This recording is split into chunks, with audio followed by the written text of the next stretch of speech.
Hi అండి. ఆ వంతునిపై ఒక పెద్ద ప్రమాదం పొంచి ఉన్నది అనే విషయం అందరికీ తెలుసు.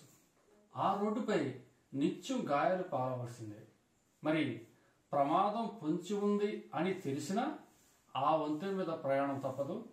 గాయాలు పాలవుతున్నాం అని తెలిసినా ఆ రోడ్డు మీద ప్రయాణం ఎంత మాత్రం తప్పదు. ఈ పాటికి మీకు అర్థమైపోయి ఉంటుంది. ఇది ఎక్కడో కాదు, తూర్పుగోదావరి జిల్లా కాజులూరు దుగ్గుదూరు గ్రామాల మధ్యలో అండ్రంగి డ్రైన్పై సగం కూలిపోయిన వంతెన యొక్క పరిస్థితి. మరి ఈ వంతెన మన వర్షాలకి సగానికి కూలిపోయింది. మరి అంతకుముందు దాని పక్కనే అసంపూర్తిగా ఒక వంతెన కట్టి వదిలేశారు. మరి ప్రయాణికులు అంటే 28 గ్రామాల చెందిన ప్రజలు, నిత్యం 200 మంది ప్రయాణికులు మరి రాకపోకలు ప్రాణాలు అరచేత పెట్టి గుండె దడదడమంటూ ఆ వంతెన మీద ప్రయాణిస్తూ ఉన్నారు. మరి ఇక రోడ్డు విషయానికి వస్తే దుగ్గుదూరు నుంచి గొప్పరేవు దాకా ఉన్నటువంటి బైపాస్ రోడ్ అది. అంటే యానం ఇతరత్ర కోనసీమ ప్రాంతానికి వెళ్ళాలంటే చాలా దగ్గర దారి. మరి ఆ రోడ్డు పెద్ద పెద్ద గోతులు, రాళ్లు, రప్పలతో పూర్తిగా ధ్వంసమైపోయి ఉన్నటువంటి రోడ్డు అది. మరి ఆ రోడ్డు మీద కూడా నిత్యం ఎంతో మంది క్షతగాత్రులు అవుతూ ఉన్నారు, గాయాల పాలవుతూ ఉన్నారు. మరి ఇప్పుడు మనం ఆ వివరాలు చూద్దాం రండి.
రోడ్డు దుగ్గుదూరుకి వెళ్ళడానికి షార్ట్కట్గా ఉంటుంది.